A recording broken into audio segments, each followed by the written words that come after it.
नमस्कार दोस्तों। एक बार फिर से आप सभी का टू द पॉइंट चैनल में स्वागत है। दोस्तों, आज के इस वीडियो में UP triple S C PET exam के बारे में बात करेंगे। UP triple S C PET notification 2024 के बारे में बात करेंगे। जैसा कि आप सभी को पता है, यूपी ट्रिपल एस सी के माध्यम से हर साल पेट का एग्जाम कराया जाता है। पेट एग्जाम क्वालिफाई करने के बाद यूपी ट्रिपल एस सी के माध्यम से आने वाली बहुत सी वैकेंसी में आप शामिल हो सकते हैं। सीधे मुख्य परीक्षा में आप बैठ सकते हैं पेट एग्जाम क्वालिफाई करने के बाद। तो आज के इस वीडियो में पेट 2024 नोटिफिकेशन के बारे में बात करेंगे, ऑनलाइन आवेदन की तिथि के बारे में बात करेंगे, एग्जाम डेट और साथ में योग्यता, आयु सीमा, सिलेबस, पैटर्न, इन सब के बारे में देखेंगे। यूपी ट्रिपल एस सी पेट के लिए क्या योग्यता मांगा जाता है, आयु सीमा क्या निर्धारित की गई है और इसका सिलेबस क्या है, एग्जाम पैटर्न क्या है, इन सब के बारे में एक एक करके बात करेंगे। तो आप लोग इस वीडियो को पूरा ध्यान से लास्ट तक देखिए। चलिए शुरू करते हैं। सबसे पहले यहाँ पर योग्यता और आयु सीमा देखेंगे। देखिए दोस्तों, पीईटी एग्जाम के लिए शैक्षणिक योग्यता यहाँ पर बताया गया है। उम्मीदवारों को कक्षा 10वीं उत्तीर्ण होना चाहिए, मतलब हाई स्कूल आप पास हैं तो पेट का एग्जाम आप दे सकते हैं। यहाँ पर आयु सीमा के बारे में भी बताया गया है। न्यूनतम आयु सीमा 18 वर्ष आपकी होनी चाहिए और अधिकतम आयु सीमा 40 वर्ष होनी चाहिए। 40 वर्ष से अधिक नहीं होनी चाहिए। और ओबीसी एससी एसटी के लिए यहाँ पर उम्र में छूट भी दी जाती है। ठीक है, तो यहाँ पर आप लोग देख सकते हैं शैक्षणिक योग्यता क्या है, 10वीं पास। 10वीं पास सभी लोग इसमें आवेदन कर सकते हैं और आयु सीमा यहाँ पर 18 से 40 वर्ष निर्धारित की गई है। अब इसके बाद दोस्तों इसका एग्जाम पैटर्न देखेंगे और सिलेबस देखेंगे। उसके बाद ऑनलाइन आवेदन के बारे में बात करेंगे। यहाँ पर एग्जाम पैटर्न और सिलेबस दिया गया है, आप लोग देख सकते हैं। इसमें लिखा गया है, उत्तर प्रदेश अधीनस्थ सेवा चयन आयोग द्वारा आयोजित की जाने वाली प्रारंभिक अर्हता परीक्षा पीईटी का शासन द्वारा अनुमोदित पाठ्यक्रम। इसमें बताया गया है कि पेट एग्जाम में कुल 100 प्रश्न पूछा जाएगा। इसके लिए 2 घंटे का समय दिया जाएगा और पूर्णांक 100 नंबर का होगा। एक प्रश्न 1 नंबर का होगा। विषय के बारे में बताया गया है। पहला विषय है भारतीय इतिहास। यहाँ से 5 प्रश्न पूछा जाएगा 5 नंबर का। टॉपिक दिया गया है सिंधु घाटी की सभ्यता, वैदिक संस्कृति, बौद्ध धर्म गौतम बुद्ध, जैन धर्म महावीर, मौर्य वंश सम्राट अशोक, गुप्त वंश समुद्रगुप्त, चंद्रगुप्त द्वितीय, हर्षवर्धन, राजपूत काल। इन सभी टॉपिक से आपके एग्जाम में प्रश्न पूछा जाएगा। इसके साथ सल्तनत काल, मुगल साम्राज्य, मराठा, ब्रिटिश राज का अभ्युदय एवं प्रथम स्वतंत्रता संग्राम, ब्रिटिश राज का सामाजिक आर्थिक प्रभाव। दूसरा विषय है भारतीय राष्ट्रीय आंदोलन। यहाँ से 5 प्रश्न पूछा जाएगा 5 नंबर का।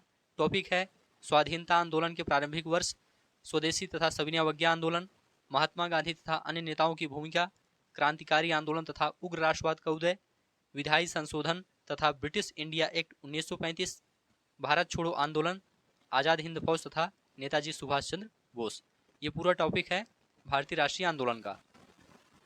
तीसरा विषय है भूगोल।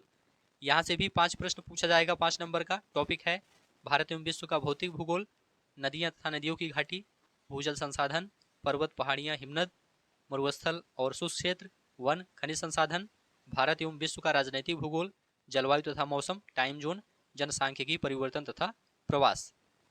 चौथा विषय है भारतीय अर्थव्यवस्था। यहाँ से 5 प्रश्न पूछा जाएगा 5 नंबर का।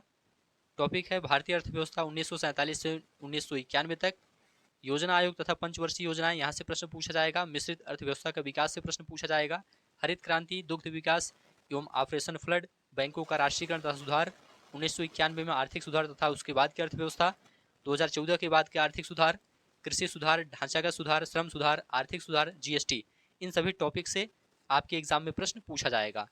5वां विषय यहाँ पर दिया गया है भारतीय संविधान एवं लोक प्रशासन। यहाँ से 5 प्रश्न पूछा जाएगा 5 नंबर का। भारतीय संविधान के अंतर्गत भारतीय संविधान की मुख्य विशेषताएं, राज्य के नीति निर्देशक सिद्धांत, मौलिक अधिकार एवं कर्तव्य, संसदीय प्रणाली, संघीय प्रणाली, संघ एवं केंद्र शासित प्रदेश, केंद्र राज्य संबंध, न्यायिक ढांचा, सर्वोच्च न्यायालय, उच्च न्यायालय, जिला प्रशासन, स्थानीय निकाय तथा पंचायती राज संस्थाएं। अगला विषय है सामान्य विज्ञान। यहाँ से 5 प्रश्न पूछा जाएगा 5 नंबर का। इसमें बताया गया है कि प्रारंभिक भौतिक विज्ञान, प्रारंभिक रसायन विज्ञान और प्रारंभिक जीव विज्ञान से संबंधित प्रश्न पूछा जाएगा। अगला विषय है प्रारंभिक अंकगणित, यहाँ से भी 5 प्रश्न पूछा जाएगा 5 नंबर का। टॉपिक है पूर्ण संख्या, भिन्न तथा दशमलव, प्रतिशतता, साधारण अंकगणितीय समीकरण, वर्ग एवं वर्गमूल, घातांक एवं घात, औसत। इसके बाद सामान्य हिंदी से 5 प्रश्न पूछा जाएगा 5 नंबर का। इसके अंतर्गत टॉपिक है संधि, विलोम शब्द, पर्यायवाची शब्द, वाक्यांशों के लिए एक शब्द, लिंग, समश्रुत भिन्नार्थक शब्द, मुहावरे, लोकोक्तियां, सामान्य शुद्धियां, लेखक और रचनाएं। अगला विषय है सामान्य अंग्रेजी, यहाँ से भी 5 प्रश्न पूछा जाएगा 5 नंबर का। यहाँ पर बताया गया है कि अंग्रेजी व्याकरण, अपठित गद्यांश पर आधारित प्रश्न, यहाँ से प्रश्न पूछा जाएगा। अगला विषय है तर्क एवं तर्क शक्ति, यहाँ से भी 5 प्रश्न पूछा जाएगा 5 नंबर का। बृहत एवं लघु, क्रम एवं रैंकिंग, संबंध, समूह से भिन्न को अलग करना, कैलेंडर एवं घड़ी, कारण और प्रभाव, कोडिंग और डिकोडिंग, निगमनात्मक तर्क, कथन विश्लेषण एवं निर्णय। इन सब टॉपिक से आपके एग्जाम में प्रश्न पूछा जाएगा। अगला विषय है करंट अफेयर्स, सामयिकी, यहाँ से 10 प्रश्न पूछा जाएगा। भारतीय एवं वैश्विक करंट अफेयर से संबंधित इस पर प्रश्न पूछा जाएगा। अगला विषय है सामान्य जागरूकता, यहाँ से 10 प्रश्न पूछा जाएगा 10 नंबर का। टॉपिक है भारत के पड़ोसी देश, देश, राजधानी एवं मुद्रा, भारत के राज्य तथा केंद्र शासित प्रदेश, भारतीय संसद, राज्यसभा, लोकसभा एवं विधानसभा, विधान परिषद, राष्ट्रीय एवं अंतर्राष्ट्रीय दिवस, विश्व संगठन एवं उनके मुख्यालय, भारतीय पर्यटन स्थल, भारत की कला एवं संस्कृति, भारत एवं विश्व के खेल, भारतीय अनुसंधान संगठन, प्रसिद्ध पुस्तकें और लेखक। इसके साथ पुरस्कार एवं विजेता, जलवायु परिवर्तन एवं पर्यावरण। अगला है अपठित हिंदी गद्यांश का विवेचन एवं विश्लेषण, यहाँ से 2 गद्यांश पूछा जाएगा, प्रत्येक पर 5 प्रश्न होगा, कुल 10 प्रश्न पूछा जाएगा 10 नंबर का।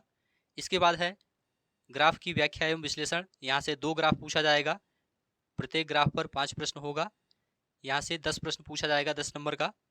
इसके बाद तालिका की व्याख्या एवं विश्लेषण, यहाँ से 2 तालिकाएं पूछी जाएंगी, प्रत्येक पर 5 प्रश्न होंगे, कुल 10 प्रश्न पूछा जाएगा 10 नंबर का। तो यहाँ पर पूरा सिलेबस दिया गया है। इसके बाद यहाँ पर बताया गया है कि शैक्षणिक विषयों से संबंधित प्रश्नों की कठिनाई का स्तर राष्ट्रीय एवं शैक्षिक अनुसंधान परिषद NCERT द्वारा निर्धारित सेकेंडरी या सीनियर सेकेंडरी स्तर का होगा। तो कठिनाई लेवल यहाँ पर बताया गया है, कठिनाई का स्तर। परीक्षा का प्रकार वस्तुनिष्ठ प्रकृति का व प्रश्नपत्र बहुविकल्पीय प्रश्नों पर आधारित होगा और प्रत्येक गलत उत्तर के लिए 1/4 की निगेटिव मार्किंग भी होगी। प्रत्येक गलत उत्तर के लिए 1/4 अंक की कटौती की जाएगी। ठीक है, तो यहाँ पर पूरा सिलेबस और एग्जाम पैटर्न आपको बता दिया गया। अब यहाँ पर ऑनलाइन आवेदन के बारे में बात कर लेते हैं। इसके पहले जो पेट का एग्जाम कराया गया था उसके बारे में यहाँ पर देख लेते हैं, उसके बाद पेट 2024 के बारे में बात करेंगे। तो देखिए दोस्तों, 2021 में जो पेट का नोटिफिकेशन था यह मई 2021 में जारी किया गया था और एग्जाम डेट अगस्त 2021 था। मतलब एग्जाम अगस्त में कराया गया था, नोटिफिकेशन मई में जारी किया गया था 2021 में। इसी प्रकार से 2022 में आप देखेंगे तो इसका नोटिफिकेशन जून 2022 में जारी किया गया था और एग्जाम डेट इसका अक्टूबर 2022 था। जून में नोटिफिकेशन जारी किया गया और अक्टूबर में एग्जाम कराया गया था 2022 में। 2023 का नोटिफिकेशन आप लोग देखेंगे तो यहाँ पर अगस्त 2023 में इसका नोटिफिकेशन जारी किया गया था और एग्जाम डेट अक्टूबर 2023 था। अक्टूबर में इसका एग्जाम कराया गया था। तो इस आधार पर आप लोग यहाँ पर देख सकते हैं जो संभावित नोटिफिकेशन है उसके बारे में यहाँ पर हम लोग बात करेंगे। अक्टूबर 2024 के शुरुआत में नोटिफिकेशन जारी होने की संभावना है। पेट 2024 का जो नोटिफिकेशन है दोस्तों ये अक्टूबर 2024 की शुरुआत में ही देखने को मिल जाएगा। ठीक है, और पिछली परीक्षाओं को देखते हुए परीक्षा आमतौर पर 3 महीने बाद होती है या 4 महीने बाद होती है, तो इसलिए यदि अक्टूबर 2024 में नोटिफिकेशन आता है तो परीक्षा जो है ये दिसंबर 2024 या फिर जनवरी 2025 में हो सकती है। तो उम्मीद ये है कि दिसंबर 2024 तक एग्जाम कराया जाएगा और नोटिफिकेशन अक्टूबर में जारी हो जाएगी, अक्टूबर के शुरुआत में ही। ठीक है, तो ठीक है दोस्तों, यहाँ पर पेट 2024 के नोटिफिकेशन के बारे में बात की गई है, संभावित नोटिफिकेशन के बारे में यहाँ पर बात की गई है। अक्टूबर 2024 की शुरुआत में आपको नोटिफिकेशन देखने को मिल सकता है। और इस बार दोस्तों कॉमन कट ऑफ की बात भी की जा रही है। देखना यह होगा कि क्या इस बार कुछ बदलाव किया जाता है यूपी SSC पेट में या पहले की तरह ही इस बार भी पेट कराया जाएगा। ये दोस्तों नोटिफिकेशन आने के बाद क्लियर होगा, उसमें बताया जाएगा कि क्या इसमें कॉमन कट ऑफ होगा, क्या पासिंग मार्क्स होगा, इसके बारे में नोटिफिकेशन में बताया जाएगा। तो अभी दोस्तों इस वीडियो को यहीं पर समाप्त करते हैं। पेट 2024 के नोटिफिकेशन से संबंधित जैसे ही कोई अपडेट आता है आपको सबसे पहले इस चैनल के माध्यम से सूचित किया जाएगा। वीडियो देखने के लिए आप सभी का बहुत बहुत धन्यवाद।